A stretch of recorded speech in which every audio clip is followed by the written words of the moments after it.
Hey guys, welcome back or welcome to Chapter 1 and Beyond. My name is Christina and I am the host of this podcast. I am really excited about this episode because we're going to be talking about I'm really surprised by this, but we're already talking summer challenges, summer reading challenges, summer reading in general. I cannot believe we're almost through the month of May. I can't believe my kids are almost done with their school year. It just snuck up on me so fast. I'm going to be quite honest with you. And my local library actually just launched a like kind of book it type reading for adults. I don't know if you remember this old nostalgia, like Pizza Hut type book reading summer challenge as a kid in the 90s. Like if you read so many books, like you would get like a free personal pan pizza. And they still have that for the kids, but they don't have it for the adults. Like what is up with this? Like I would love that. And actually my local library had launched a adult reading challenge where if you read 5 books, you'll get a coupon for a friend of the library book sales. Like you can get yourself a free book from their stash, and then you get an entry into the pizza party at the end of the summer, which I was like really excited. I was like, sweet, I get pizza out of the deal, I get to read some awesome books. So today's episode is going to be talking about how I'm planning around that reading challenge and how I'm going to try to kind of mix it up and stuff. So, I just really want to like just dive right into it because this is probably going to be a much shorter episode than usually what I like to, talk through and everything on my normal, episodes on this podcast. But, yeah, I mean, I'm excited because like there's so much awesome things that are going to be happening over the summer for me and my family. I have so many awesome, exciting things happening with Girl Scouts. I'm like kind of like their STEM go-to person. And I'm actually like kind of forming these workshops for the girls. So if you are in Northeast Ohio area and you do have a Girl Scout, let me know, because you can email me and, I can get you all the details and information if you have a Girl Scout troop or a Girl Scout in the area that would love to kind of do these STEM workshops. Like we're going to do like a cardboard regatta. I'm excited about that because like it's gonna be super fun and like the girls are just gonna I already know the girls are gonna get super into it. So I just love doing that kind of stuff. And then I'm hoping to get them into some like robots, maybe some like electrical stuff. Even like little tools that they can like, do on the outdoors and stuff like that too with solar panels. So yeah, I'm really excited about that. I can kind of mix my software engineering background and my tech background with, giving back to the girls in Northeast Ohio and just super excited about that. So, but going back to what we're actually supposed to be talking about when it comes to book content, I'm really excited about that too, because that is just something like for me, I'm excited about the ability of being able to be part of a summer reading challenge through my local library. And I definitely encourage you to take a look to see if you can get into a reading challenge through your local library or maybe spark some ideas for a adult reading challenge, because we all know that as adults, like we are less likely to even read books, let alone finish a book or even like partake in a reading challenge. And that's why I really love this booktube community. I love the book community as a whole, whether it's through podcasting, through YouTube, through Book Talk, Instagram. Like, I love that this community really builds up like the love for reading books. And yes, some of the books that keep getting like circulated are repetitive, and a lot of them are romantasy, or they're romance based, or they're just over talked about books, and some of them are really, really good. Don't get me wrong. Everyone to each their own. You read what you love, and you do you. So, for me, I like to kind of mix it up. If you are new to this podcast, I am very excited that you're here, and I will tell you that some of the books that I do mention, yes, some of them could be part of that hype, but there's a lot of books that I know for a fact, like, 'cause I do my research, they are not mentioned. So if it actually reached you as a listener, I am very excited because obviously I'm doing something right with this algorithm. So, but yeah, so I have gone into full planning mode on what I'm going to do. Excuse me. Woo. Hang on. Sorry, like, kind of like inhaled saliva and started coughing like crazy, so I had to pause myself for a minute as that calmed down. But oh my gosh, here we go again. I guess thank goodness for my editing skills. Anyways, so yeah, like, I am in full, like, kind of planning mode because I don't really read rom-coms. I don't read romance. I don't read, the typical summary, like, lists that a lot of people that I follow on BookTube. I appreciate their channels because it inspired me to start this, like, kind of podcast, but I am not that into romance. So, like, what kind of lists can you create that give you all the summer-esque, like, vibe that, I think would deem as a, like, good summer list? And the minimum I have to read is 5 books. I have to record 5 books. The way that my local library is doing this is that you get a sheet, you record the 5 titles, and then before August, you turn in that sheet with the 5 titles you finished, and you get a coupon for a friend of the library's book sale. And then if there's space, I guess, like, you get an entry into their pizza party too. So even if I don't get an entry into the pizza party, I'm just excited that they're including the adults this year. 'Cause usually it's the teen section, so they'll do incoming 6th graders to 12th graders for the teen section. They get, like, so many points for however many, like, they read, and then they get, like, entries for, like, a mystery box or some stuff. Like, it's, like, random, like, books and stuff that they give away. And then for the kids, like, babies to 5th graders, they have, like, this little game board that they do, which I think is really cool because my son really likes to get into it too.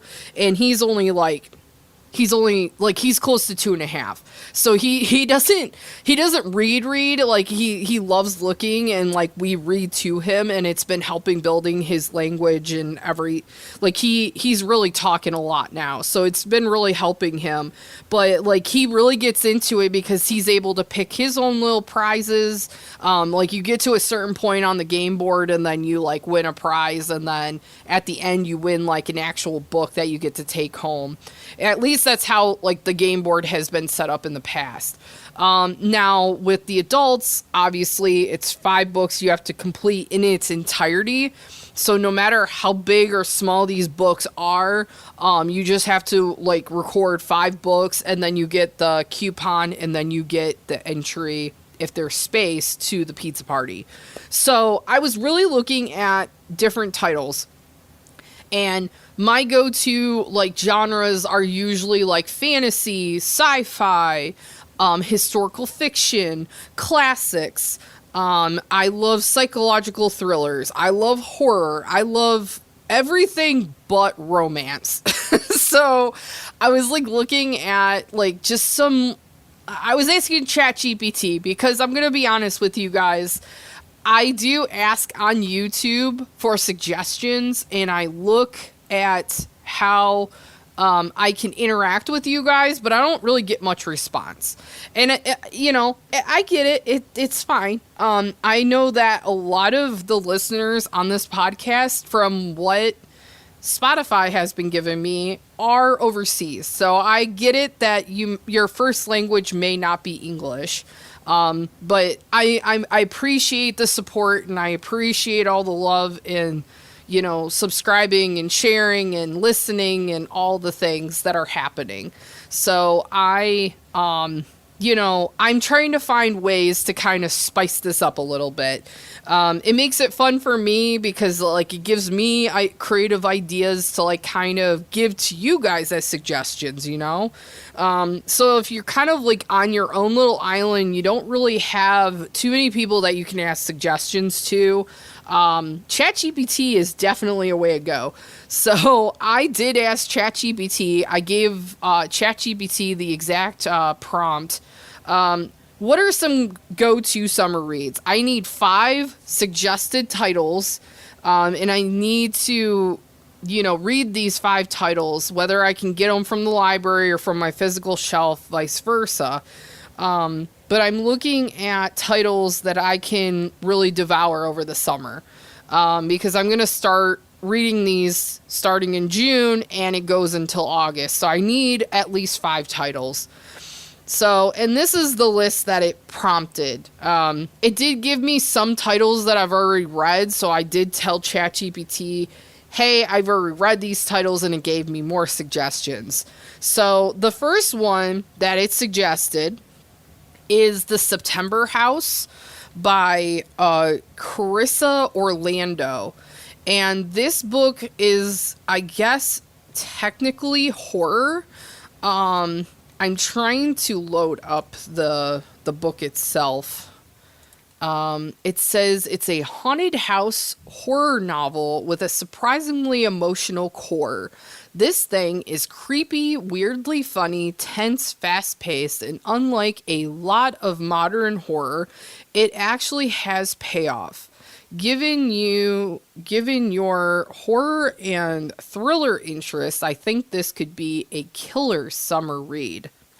So ChatGPT loves to be conversational with me, so I've personalized it and I've been using it quite a bit. So it's learned my style, if you will. But looking at the summary of this, it's about a 352 page book. It is classified under the horror genre in psychological fiction. It was published on September 5th of 2023. So it's about 3 years old. And Carissa Orlando is the author. But it is, The September House is a 2023 debut horror novel by Carissa Orlando, published by Berkeley and imprint. It's blending gothic chills with dark humor and psychological insight. The book follows a woman's unnerving determination to remain in her haunted Victorian home as its sinister secrets emerge. So that sounded fantastic because I've loved The Starling House by Alex E. Harrow. I loved Home Before Dark by Riley Sager. I loved Horrid by Catherine Leto, even though that wasn't my top favorite. I loved Gallant by V. Schwab. How to Sell a Haunted House by Grady Hendrix. That was another one I absolutely loved that featured a crazy house. So, and then I think that's all the haunted house books that I've read in the past. At least that I could think of off the top of my head and looking at my shelf. So I'm really excited about this one just because I have been hearing really great things about this one. I don't know what the average rating goes for this particular one, but based off of the horror and psychological fiction genre portion, sign me up. So yeah. So that'll be one of them. The next one that I had put on the list after going through a back and forth with ChatGPT is The Starter Villain by John Saloy, I believe is the last name, Scalzi. I actually have read other books by John. I can't remember which one it was though. That's pretty bad. I know he's like more of like the sci-fi comedy satire type esque, but the fact that it's got a cat with a bow tie and a suit on, I was like, yeah, sign me up. But yeah, this one was published back in 2023 as well. Starter Villain is a 2023 science fiction comedy by American author John Saloy. I apologize if I'm saying that wrong. It apparently blends satire and speculative adventure as it reimagines the supervillain archetype for the modern corporate world. So yeah, apparently we're going to be reading some absurd, witty sci-fi comedy book. So I'm pretty excited about this one. Just because there is cats and apparently there's dolphins and evil corporations and it just sounds absolutely fantastic. I don't know what the page count on this one is though. This is another one that I'm going to end up having to get through the library, and I hope I don't have any problems with getting a hold of some of these books, because I think I only have one off of this entire list that is on my actual physical like shelf. So that's going to be real interesting. But I am really excited about this one, and I don't know. It is going to be fun time. So, but yeah. All right. So the third book that I had put on this list is The Tainted Cup by Robert Jackson Bennett. Technically this begins a series, but the first book stands very well on its own. It has a lot of that Sherlock Holmes energy. It's like a murder mystery, bioengineered empire. And it's got this like unique world building apparently. But apparently this is the first in that series. And they deemed it as a fantasy mystery. It has like a detective fiction with richly imagined biopunk world building, which I'm really excited about because I need more biopunk and steampunk and just all the things. Like I need that more. But this was like published, I guess, 2024, February 6th of 2024 to be exact. It's about 432 pages, and it actually in 2025 it won the Hugo Award for Best Novel. So I mean, it seems like it's legit, and I'm really excited because I do love good mystery books. I love thriller books. It's like hit or miss for me sometimes though when it comes to the mystery and thrillers. So, but the fact that it's got like biopunk and it's got like the fantasy Sherlock Holmes-esque feel to it, I'm really excited about that. So yeah, that one is definitely going on my list. The next one, believe it or not, I actually do have this on my shelf. This is by Blake Crouch. It is the most yellow book I have ever seen. It like I can find it instantly on my shelf because like it is just so bright yellow. But it's called Recursion. Recursion is a 2019 science fiction novel by American author Blake Crouch. It blends elements of thriller and speculative fiction. It explores memory, time, and identity through a high-concept narrative about a technology that allows people to relive or alter their past. The book is noted for its cinematic pacing, philosophical undertones. So I recently read Dark Matter. I absolutely liked it a lot. There was like some pieces and parts that felt very, at times repetitive, but it was like a weird repetitive, I guess, to me.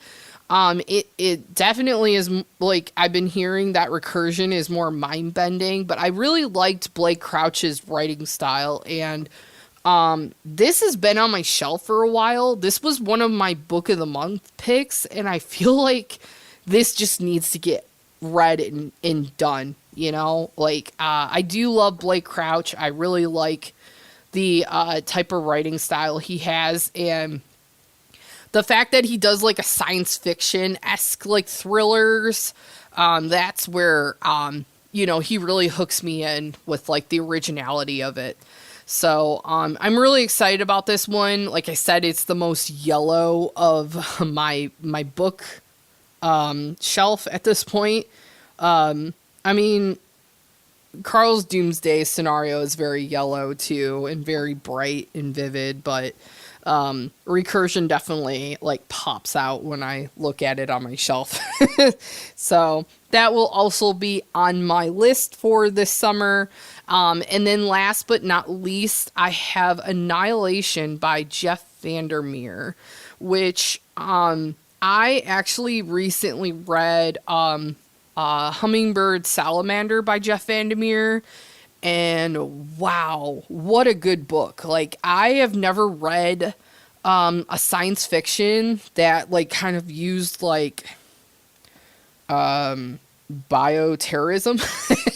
I've never read anything like that. And the fact that he kind of has like this science fiction, horror, speculative fiction-esque feel as his category for this, like, I'm blown away right now.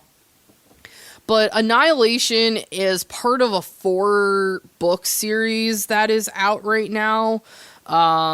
It is, it is a 2014 science fiction novel by American author Jeff Vandermeer, and the first volume in his acclaimed Southern Reach trilogy, even though there's 4 now. So it's not really a trilogy, I think it's a quartet, maybe? I don't know. The novel blends ecological mystery and psychological horror following an expedition into a surreal quarantined region known as Area X. It received widespread critical praise and won major genre awards for its unsettling atmosphere and innovative structure.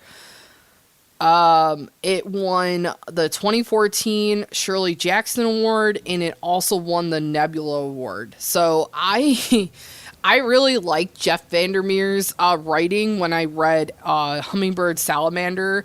And there was like a lot of things that went way over my head with that one. But I am actually really, really excited for this series because this has definitely been part of my want to read for at least a few years now. Ever since I got exposed to Jeff Vandermeer's Hummingbird Salamander, it took me a little bit to circle back to that title, but I knew as soon as I read like a couple chapters of Hummingbird Salamander, I wanted to read more of. So yeah, I mean, it kind of like mixes like ecological horror and like weird, like it kind of reminds me of like weird fiction or weird science fiction. So like you get like Rocky Horror Picture or I don't know, like just some of those like old 80s esque like science fiction TV shows or videos or movies or whatever. I can't form sentences to save my life today. So I don't know, but I really feel like I'm in for a real treat over the summer, just because of the fact that I got some horror, I got some like science fiction, I got some fantasy mystery in here, I got satire, comedy, science fiction. So I don't know, I feel like this list is gonna be so epic. And then on top of it, I will have my Try It or Trash It series going on through the summer. I'm gonna be honest, like, I have only been focusing solely on my bookshelf. I'm getting to the point now, guys, where I really do need to start revisiting my library because I am getting a little...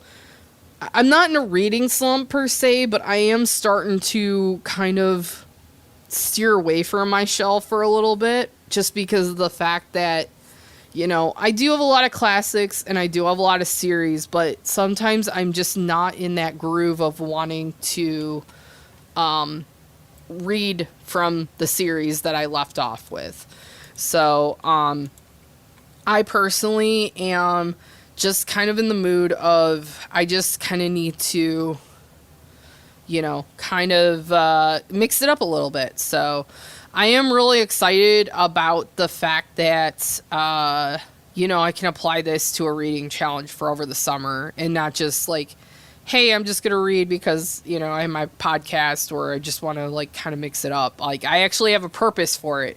Like, I can get myself a new book through Friend of the Library's book sale. So I'm very excited about that.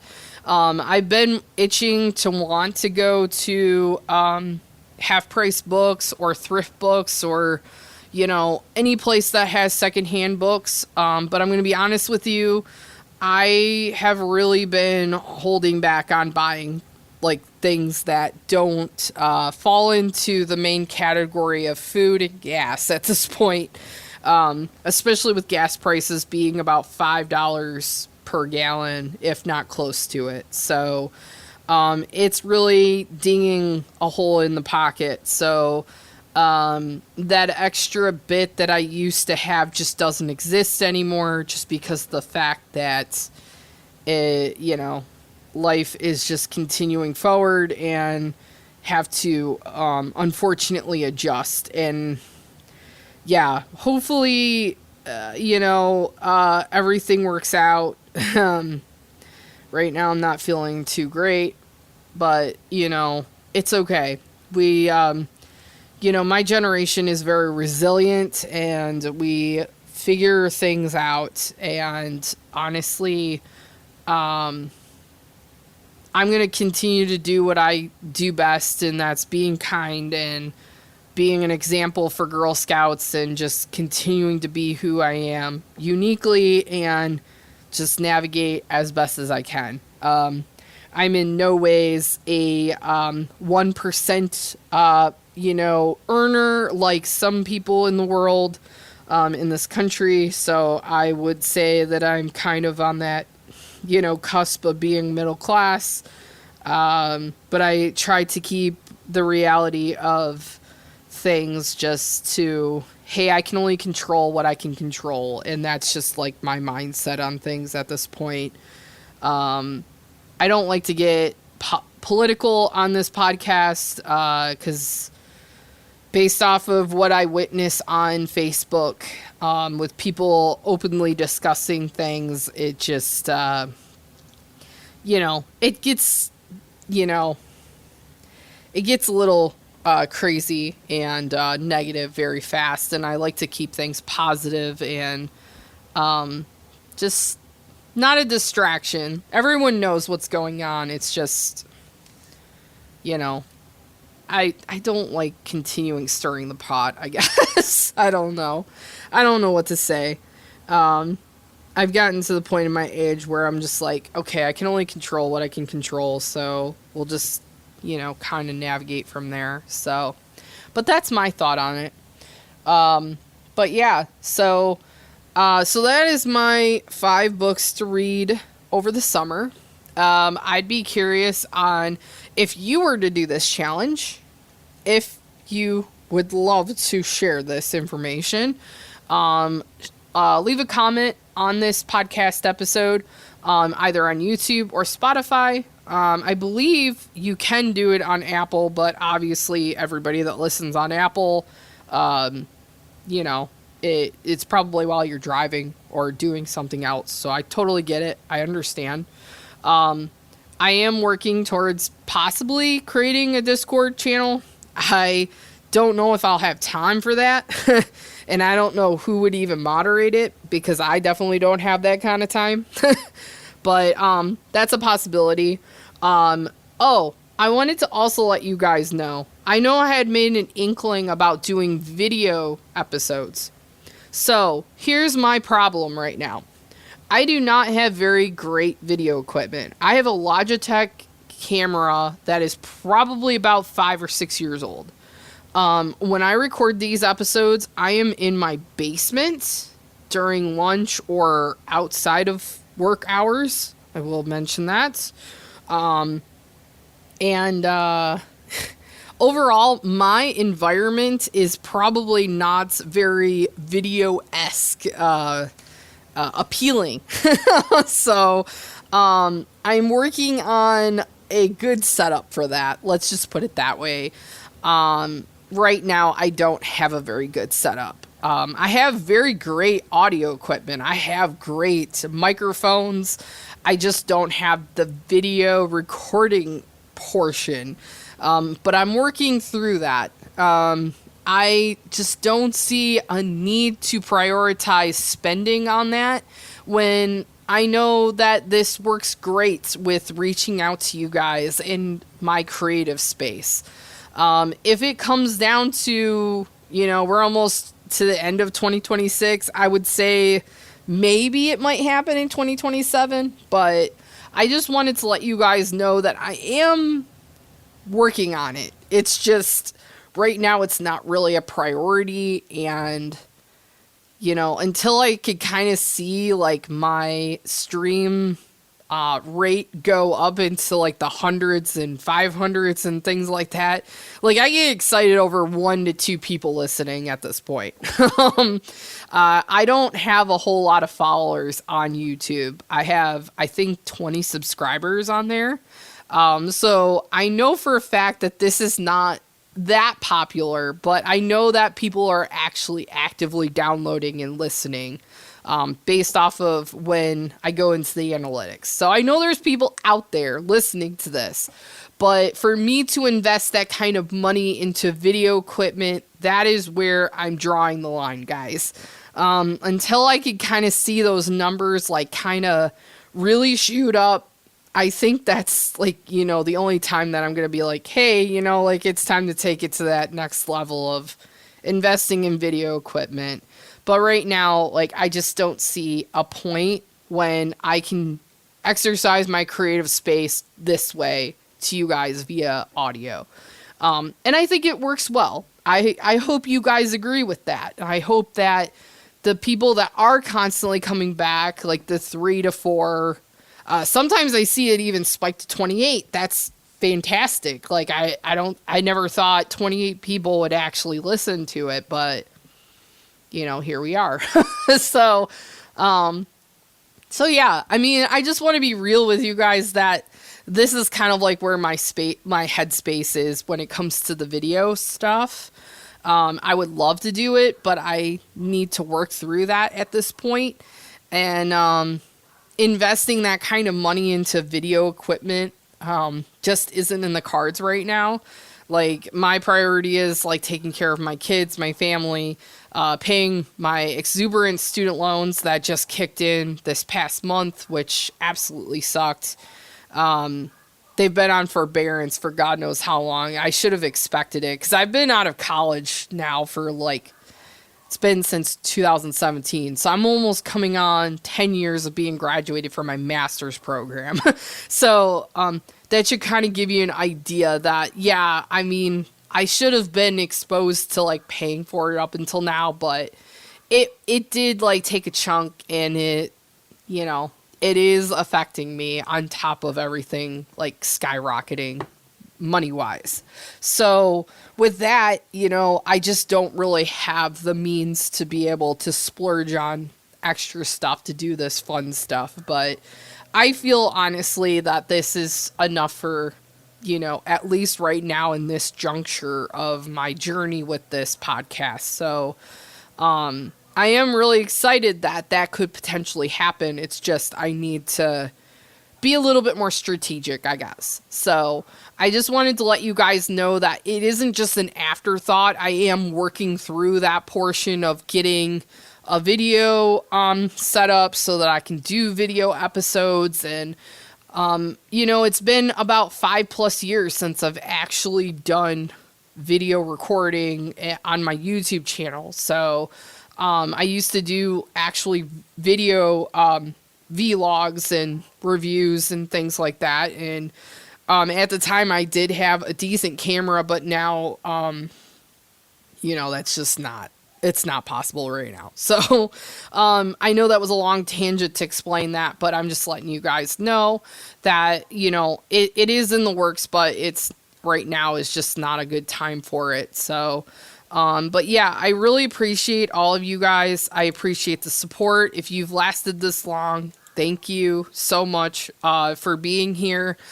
Please like, subscribe, and share the podcast as this continues to help me grow and help me, reach with my creative content here.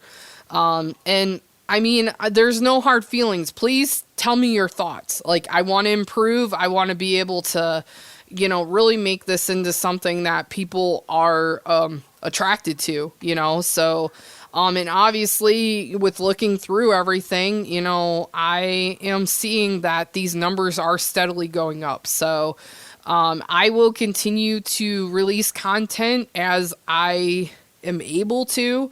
I'm excited for the creative projects that I am working through right now. My try it or trash it episodes have been really taking off. That is just something I've been doing consistently, whether it's every week or every other week, I've been doing it. So I'm really glad that lands on Tuesdays. Sometimes my Friday episodes, they're hit or miss, but it's based off of the content, So, but yeah, so I hope you have a wonderful weekend. Stay safe, stay healthy. Drink your water, all the things. Take care of you. I'm just really thankful for each of you, and I hope you have a wonderful day. So until the next episode, guys, take care. Bye.